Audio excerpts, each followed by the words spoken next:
Hey guys, how we doing? Welcome back to episode 5 of Football Talk with Hawk. Excited about today doing the NFC West, which is a potentially loaded division and also potentially a very underachieving division depending on how the season goes. You say, well, that could be for every division. Correct. However, this division has a lot of things riding on a bunch of different factors, and we're going to get into it. Let's go for it. Here we go. So, start out. I want to talk about announcers. Vin Scully passed away. We lost John Madden, last year, or within the last year, and it made me thinking, or it made me start thinking about the sounds we hear. I was listening to a lot of commentators and show hosts that are definitely much older than I am that heard Vin Scully and the memories they have and how he just absolutely he made the game for them. So I started thinking about the commentators I've listened to, the sounds I hear when I watch games. If I were to watch games with no sound, what are the commentators I would hear? That's kind of what I was thinking about. And for me, it's really simple. Really simple. I love Al Michaels. Al Michaels, I think, is the best. I know, Joe Buck is good. I don't think he's half as good as Al Michaels. I believe Al Michaels' ability to control the situation is amazing. How he can lead and react to a bunch of different things, the viewpoints that he has, I believe is better. You can disagree, that's fine. If you're a huge Joe Buck fan, I get it. I absolutely get it. Huge respect to Joe Buck. He's done an amazing job. But when I watch a football game, if it is dark outside, whether it's Sunday night or Monday night, I hear Al Michaels' opening voice. I hear Al Michaels. During the day, still to this day,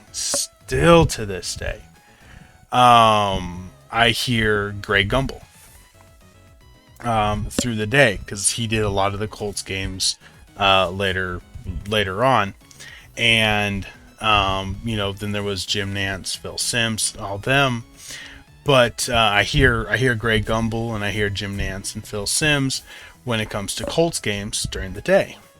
For college, though, I grew up watching. I was definitely that kid. I enjoyed having 10 different channels to watch college football games on. My dad worked Saturday mornings, which was probably a good thing.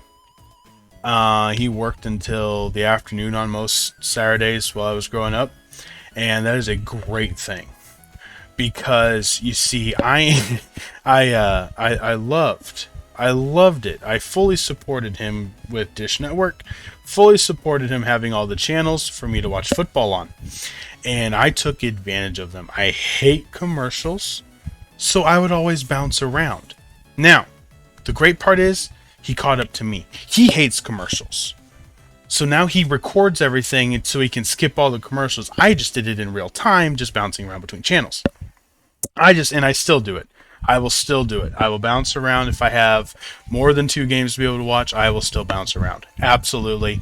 I stay up on the action, man. I stay up on the action. I like it live. I just want it live. And, but for Saturdays, I don't have one early in the day because everything early in the day, the 12 o'clock games, I'd be bouncing from ESPN to ABC, back to Fox, back to CBS Sports, back to ESPN2. I would be all over the place. But Vern Lundquist and Gary Danielson for SEC on CBS, those are... I watched almost every SEC game at 3:30 for 6 years in a row. And I can hear his voice calling every single one of those Florida games with Tim Tebow, the Georgia games with Matt Stafford, the Alabama, the LSU games with Jamarcus Russell, Les Miles. I can hear that, and it gets you excited. What it is with sounds, there's a reason that companies do what they do when it comes to their theme songs. Because when you hear the sound, and there's this funny TikTok thing where if you play the Monday Night Football sound, your husband comes running no matter where he's at because his ears perk up. It's almost accurate. It's about 90% accurate, actually. It's the sound. We get excited. I watch the intros to every game I'm going to watch. I will watch the intros because it gets you excited. It's the sound. The commentating can get you excited. Not everybody liked him. I love John Madden because of him is why I know so much about football. He explained everything while we were watching football. As he got older, I know he was harder to listen to, but his wealth of knowledge was amazing. And he taught all of us that watched him the game of football that we had never understood before. Al Michaels leads the conversations with Chris Collinsworth. And now this year, he'll be doing it for a different company. The announcers can make a huge difference. When there's bad ones, you know it. But when there's good ones, they stick in your mind and you can hear them and it gets you excited and it puts a smile on your face. And I am so ready for football. I want football back.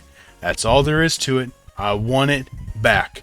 The voice of college basketball is Dick Vitale. Everybody knows it. He may be absolutely crazy. He could be talking off the wall. It doesn't matter. He is the voice of college basketball. And it makes you smile. It makes you smile. So think about your favorite announcer. And we've lost a couple of them here in the last year, but think about that. But let's segue into LA.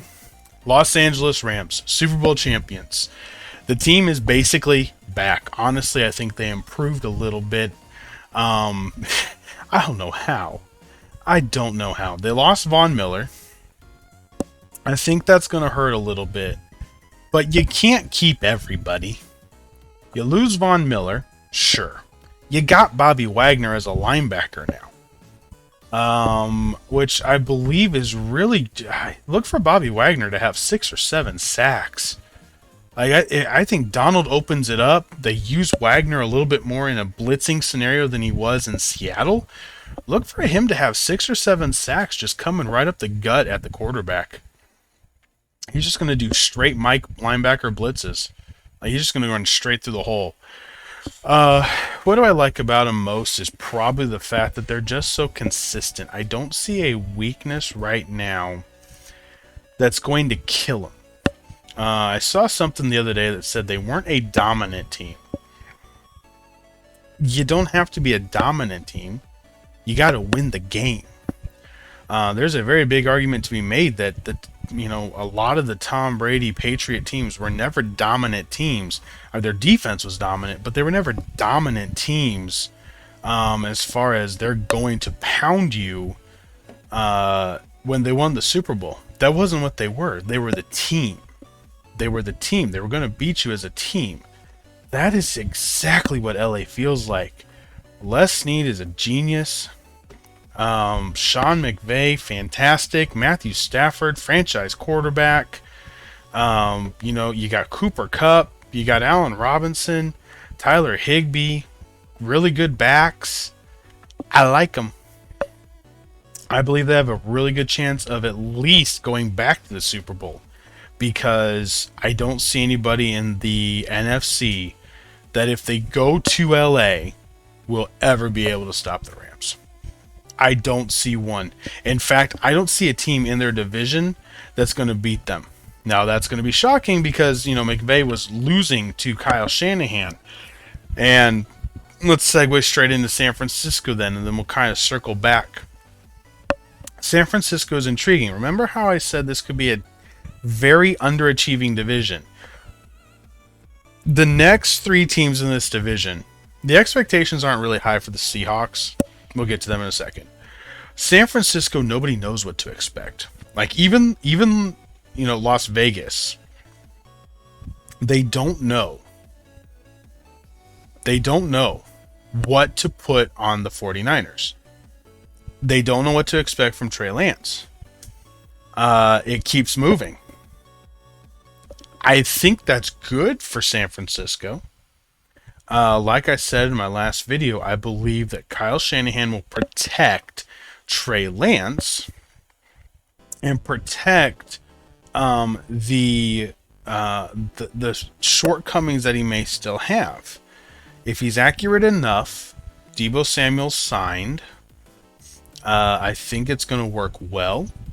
I don't see any major flaws with what they're doing. I like Brandon Ayuk. We still got George Kittle. San Francisco's team is built to be able to win because of solid coaching, a solid GM.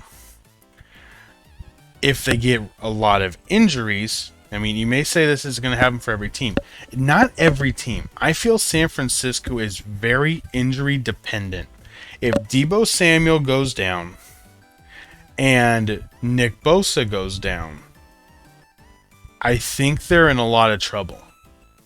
They lose the one playmaker at the wideout position, and they lose the defensive end pass rush. I think this team struggles a lot more. Their secondary isn't overly strong. It's good, but it's not overly strong. I think they'll be able to be beat relatively easily if they don't have that playmaker that they need. Granted, Kyle Shanahan has had running backs come out of nowhere to run for 450 yards a game. A little bit of exaggeration, but it was 200. I think 4 straight weeks the running back had 200 yards, and it was a different running back 3 of the weeks.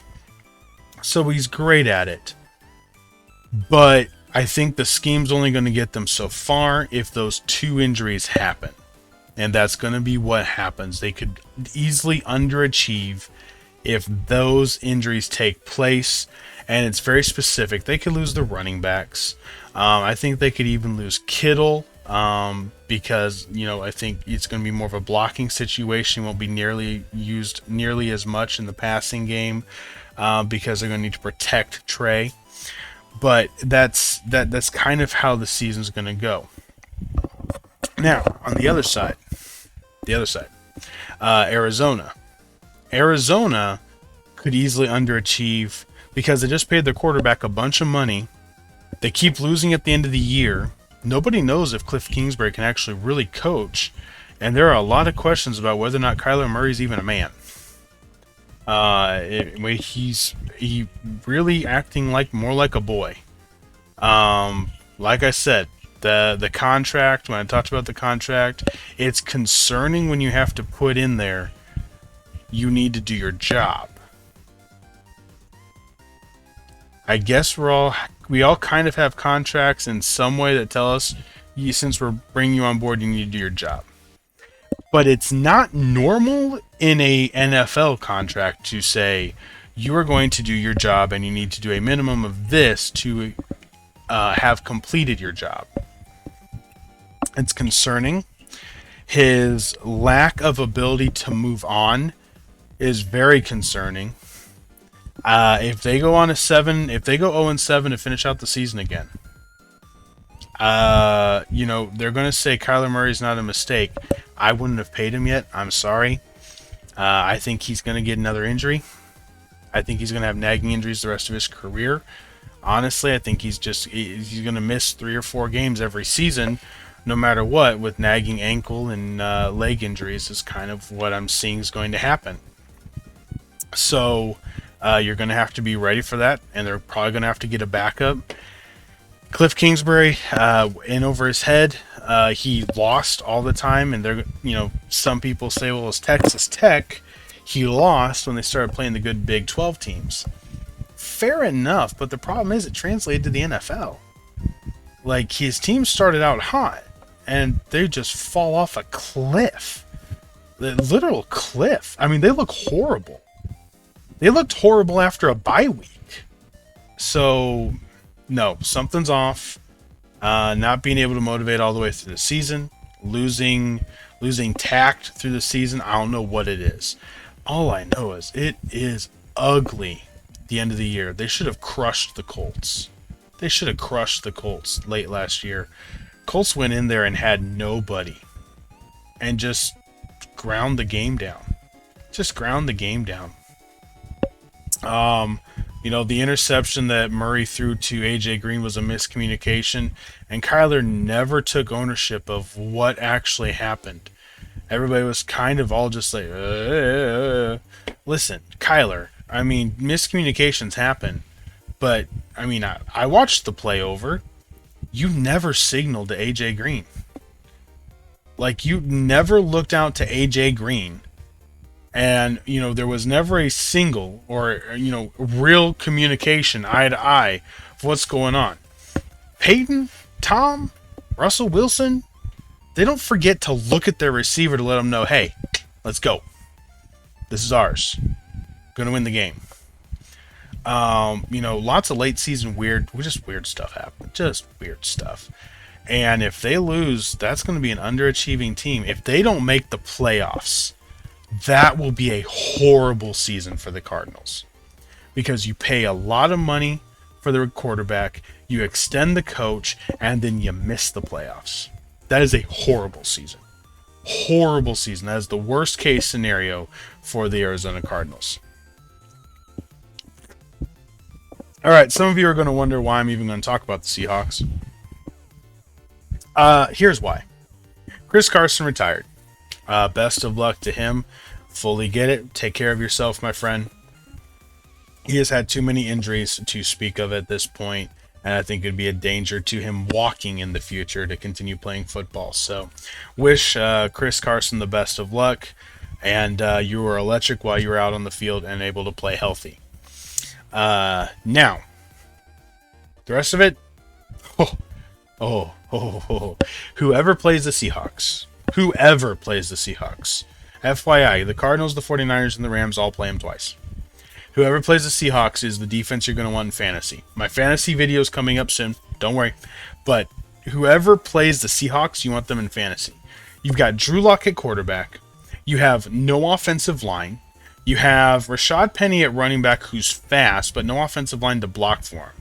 DK Metcalf, you basically just have to double. Tyler Lockett does not have the speed he used to.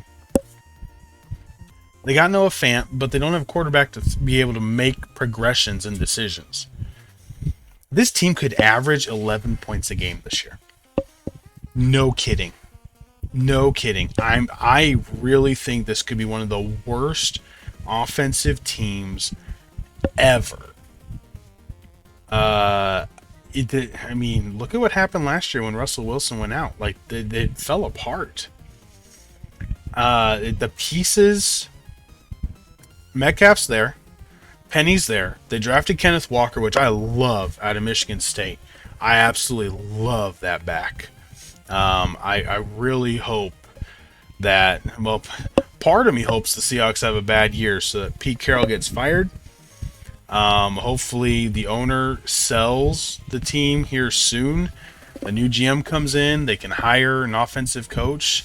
Kenneth Walker, yeah, if I were him, I wouldn't be too excited about Seattle.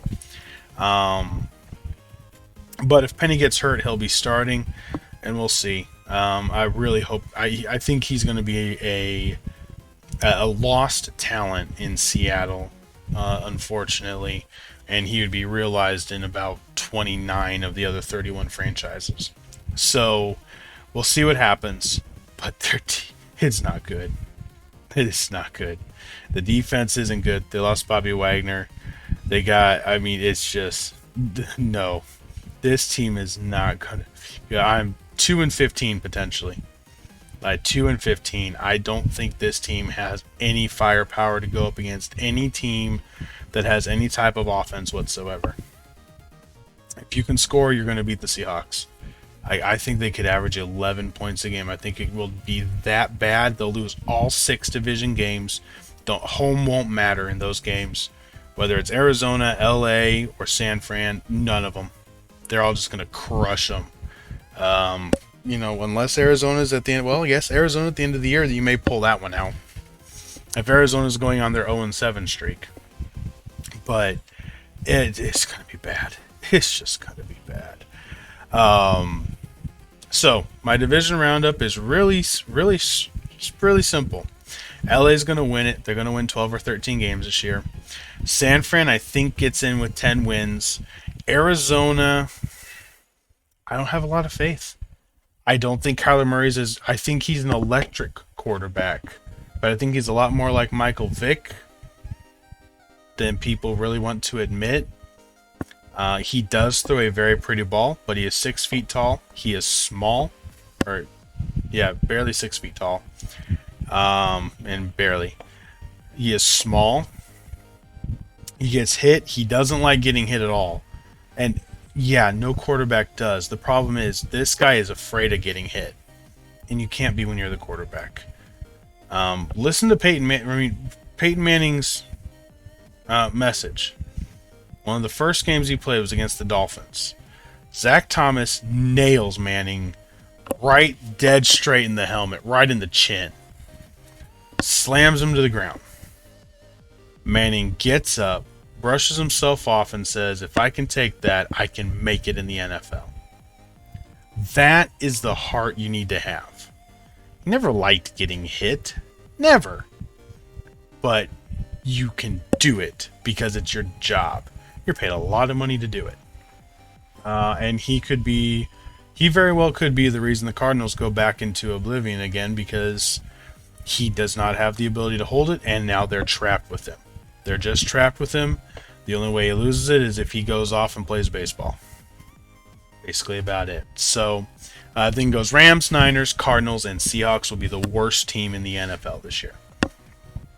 Absolute the worst team. I don't see a way that they're not. Sorry, Seattle. I'm sorry. You definitely deserve better. All right, NCAA. Back-to-back videos. We're talking about NCAA. We're going to look at the opening Thursday night matchup. So it's going back. I talked earlier about sounds and music. This is another thing that's like that. The one thing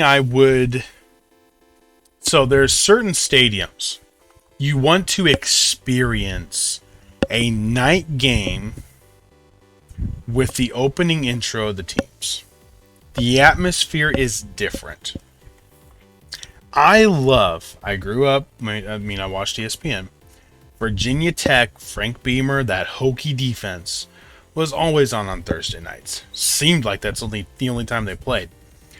I loved the energy that I could feel through the TV on Thursday Night Football with Virginia Tech at home playing, and especially on opening night.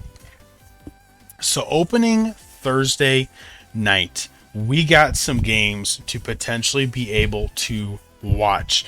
7 p.m. on ESPN, we got West Virginia at Pittsburgh. Old Big East foes going at one another. Pittsburgh, what's going to happen? Because you just lost Kenny Pickett to the NFL. West Virginia, potentially, who knows where they're going to end up. The Big 12 is going to be all over the place. I don't know what's going to happen. The realignment is really interesting with how this could play out.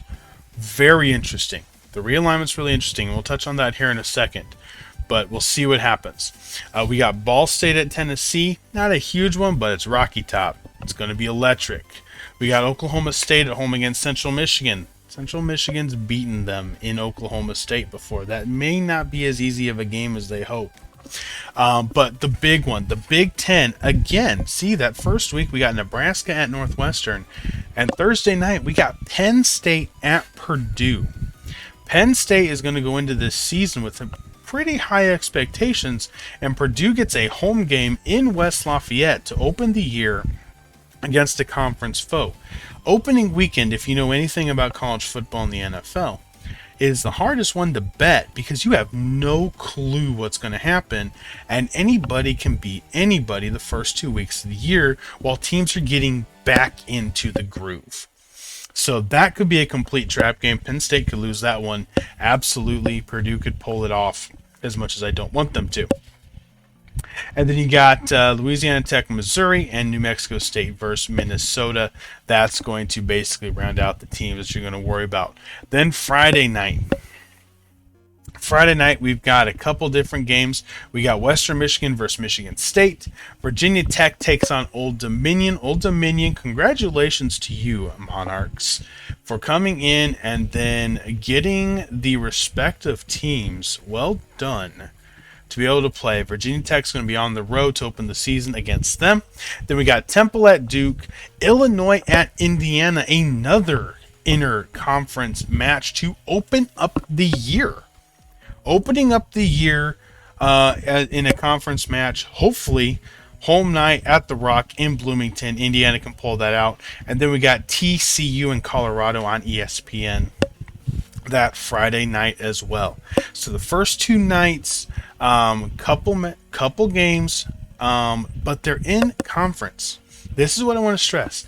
In conference games to open the year puts a little bit more pressure on the teams because it really matters. It matters for conference standings at the end of the year. You got to be mindful of it. So it's a little bit different. You're not just going in playing nobody. I mean, Michigan State plays Western Michigan. Duke is playing Temple. Both of those are relatively even teams, though. So it's just how you play matters in week number one so much more when it's a conference game.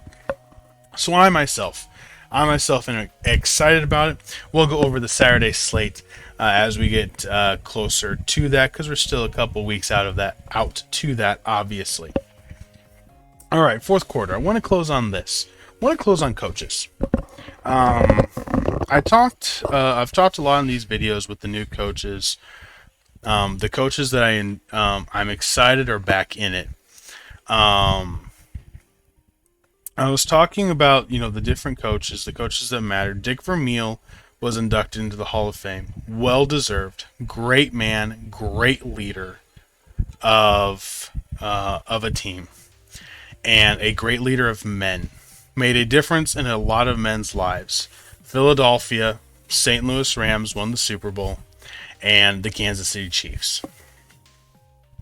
He is well deserved of a spot in the Hall of Fame as a head football coach. Bill Cowher knew how to coach men. He coached them hard. He was Pittsburgh. He's tough, gruff, but Bill Cowher coached you up to be a man. Mike Holmgren handled a lot of different personalities with Green Bay, Seattle, and his idea of being able to be a team player really showed through. Tony Dungy, for me, there will never be any comparison to Tony Dungy. I know for many, he's definitely not the greatest coach when they think of greatest coaches. For me, he is. Because it's the model of consistency. Bill Belichick, as much as I hate the Patriots, consistency. He built a consistent program in a franchise as a head coach. Bill Walsh, same thing. Tony Dungy built a consistent team, consecutive winning team that would just play hard, would win, play hard, win, play hard, and win. That's all they would do. And the consistency every year, year after year after year, the consistency in how you handle the team and how you coach the team in the decisions that you make, in not wavering or questioning just because somebody else is. It matters. His coaching tree is very good. I was listening to a radio show the other day, and they were talking about coaching trees, mainly because the Patriots, I have no clue who in the world their staff actually is.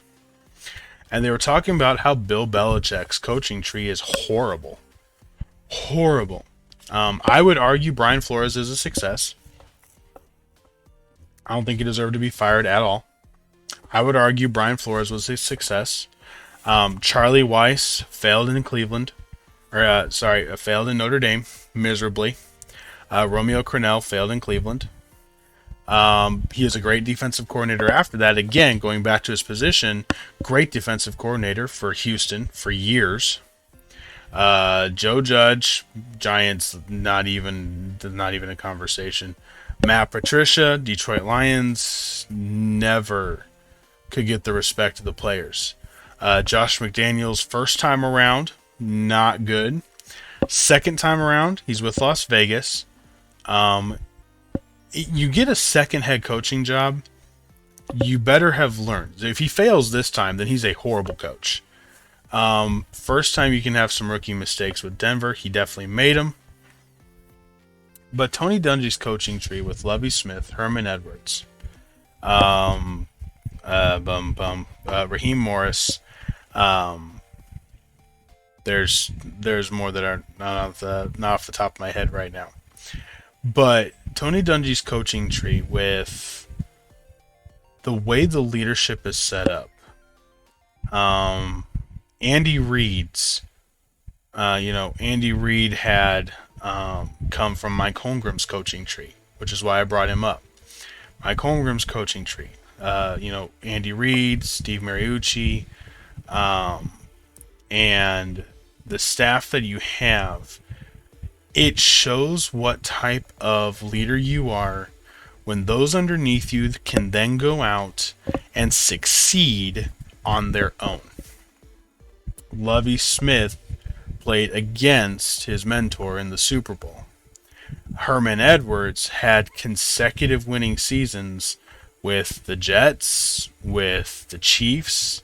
Very solid head coach. And head coaches matter. And I believe in this day and age, you're going to see the way the head coach is going to matter even more. It's going to matter even more. And just like we saw with a couple of the previous coaches, Adam Gase, Joe Judge, you can't be flippant about it. If you can't stand up and talk to men, if you can't stand up for your team, then you're not going to be a good coach. You need to be able to be excited, stand up for your guys, stand up to your guys, and coach them. I mentioned this when I did the Lions. I like Dan Campbell as a head coach. I don't know if he's a good coach or not. But doggone it, he's exciting, he's fun, the team loves him, he's got the players behind him. The players are behind him, the players play hard. And that may be good enough. I don't know if he's a great coach, but I love him as a head coach because he talks to men. He helps them be men. And that matters. And I've said this a lot of times. And I've said this over and over and over again, that like Houston, I'm excited Lovie Smith is back at being the head coach. And, that's definitely what they need to get the organization back being a organization that they can rely on, and a foundation they can build on. So that's my closing thoughts is the coaches matter. Hopefully your team has one that can lead, because in this day and age you need somebody that can handle everything that's happening, whether it's college or NFL. College and NFL are still two different things, definitely, but you need somebody that can lead. You gotta have somebody that can lead. Not all coaches that won Super Bowls were great leaders. Sometimes they just had the motivation. Like that, everyone may be what Dan Campbell is, just motivating. Like John Gruden. I don't ever think John Gruden was a great coach, but he was able to motivate. He was able to have fun. He was able to light a fire. It's some coaches win because of that. So that's the closing thoughts. That is going to be it for this video. The NFC West is done. We've got we got the AFC West left to be able to do, because I've done let's see, boom, boom, boom. Yep, I've got all the other divisions done. Remember, episode 8, I am doing my final standings. So the next 2 videos, we're going to be doing the AFC West, and then I'm going to be doing the first fantasy video, as got all the leagues getting ready to go into draft, and go over a couple different things that I see from what the players could do. It's going to be a player video more on what I expect to see from the individual players' performance, not necessarily the team. So I'm looking forward to that one, because individual performance is how these guys get paid too. So I'll be excited to go over that one. But that's going to be it for today, guys. Appreciate you watching. Don't forget to subscribe to the channel and like the video. It helps out the videos a lot. On one of the accounts that I didn't have, I was able to put in the keyword, and it was the 3rd video with the amount of likes that it had, and I appreciate it. So appreciate you watching. Have a fantastic rest of your day. Wings up, hawk out. See ya.